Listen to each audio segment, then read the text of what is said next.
আজকে তিনি মারা গেছেন বলে আমরা এই কথাগুলো বলছি তা নয়, এটা একটা বাস্তব সত্য কথা। অত্যন্ত সুন্দরভাবে চমৎকারভাবে কথাগুলো তুলে ধরেছেন সুব্রতদা। আসলে যে কথাগুলো বলেছেন অত্যন্ত সত্য কথা। অসংখ্য তার বক্তব্য এখন ইউটিউবে বা সামাজিক গণমাধ্যমে ভেসে বেড়াচ্ছে। তিনি বারবার বলতেন এই দেশ হিন্দু, মুসলমান, খ্রিস্টান, বৌদ্ধ, উপজাতি সবার, এটা আমরা এমন এক দেশে বাস করছি, আমাদের রাজনৈতিক দল, আমরা আমাদের এমন একটি রাজনৈতিক দল করি, আমাদের রাজনৈতিক দর্শন হচ্ছে প্রত্যেকটি মানুষের ঠাঁই, প্রত্যেকটি মানুষের ঠিকানা, প্রত্যেকটি মানুষের আশ্রয়। তাহলে এই বক্তব্য এখন ইউটিউবে ভেসে বেড়াচ্ছে। কি অসাধারণ অসাম্প্রদায়িক একজন নারী।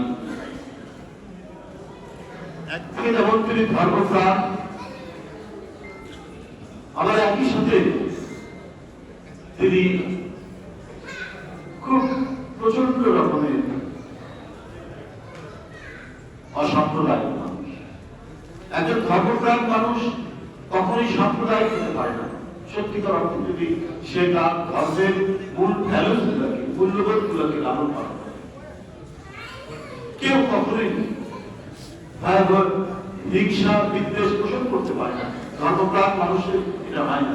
বেগম খালেদা জিয়া একদিকে যেমন ধর্মপ্রাণ মানুষ, আরেকদিকে তিনি আধুনিক মানুষ, আরেকদিকে অসাম্প্রদায়িক মানুষ। তিনি এমন এক জাতীয় নেতা, তার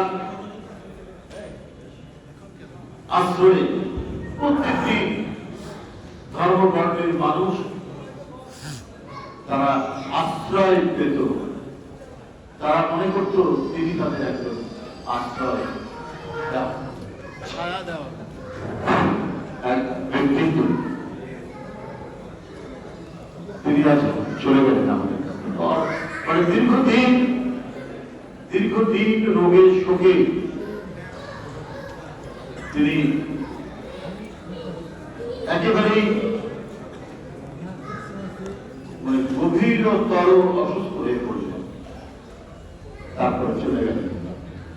তার চলে যাওয়া, তার এই মৃত্যু, আমি মনে করি এটি একটি হত্যাকাণ্ড। শেখাতে না, একজন মহিলা তিনি হাঁটতে হাঁটতে গেলেন জেলখানার ভিতরে, ফিরে আসলেন একেবারেই অর্ধলাশ হিসেবে, গুরুতর অসুস্থ হিসেবে। তার মানে জেলখানার ভিতরে তার ওষুধে, তার খাবারে নানাভাবে তার সাথে করা হয়েছে। তিনি যাতে ধীরে ধীরে ক্ষয়ে ক্ষয়ে তিনি নিঃশেষ হয়ে মৃত্যুর মধ্যে ধরে পড়েন, সেই ব্যবস্থাটাই সেদিন করা হয়েছে। তৎকালীন সরকারে যারা ছিলেন তারা সেই কাজটি করেছে। এই কারণে আমি বলি এটি একটি পরিকল্পিত হত্যাকাণ্ড। দেশের নেত্রী বেগম খালেদা জিয়া এই ব্যক্তি, তাকে মৃত্যুর দিকে ফেলে দেওয়া হয়েছে চক্রান্ত করে, ষড়যন্ত্র। এইরকম যে কথা সুব্রতদা বলছে, সজ্জন মানুষ, মৃদুভাষী মানুষ, স্বল্পভাষী মানুষ।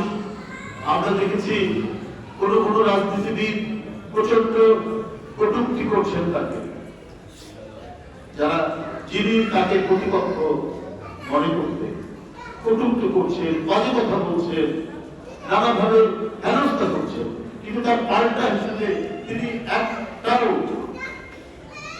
অসাধারণ কথা বলেনি। তার সাংস্কৃতিক উচ্চতা এত বেশি ছিল, এত উপরে ছিল যে সেখান থেকে তিনি কখনোই নেমে আসেননি সাধারণ স্তরে। নেমে এসে পাল্টা তিনি গুরুত্বপূর্ণ কথা বলেন। এটাই হচ্ছে বেগম খালেদা জিয়া।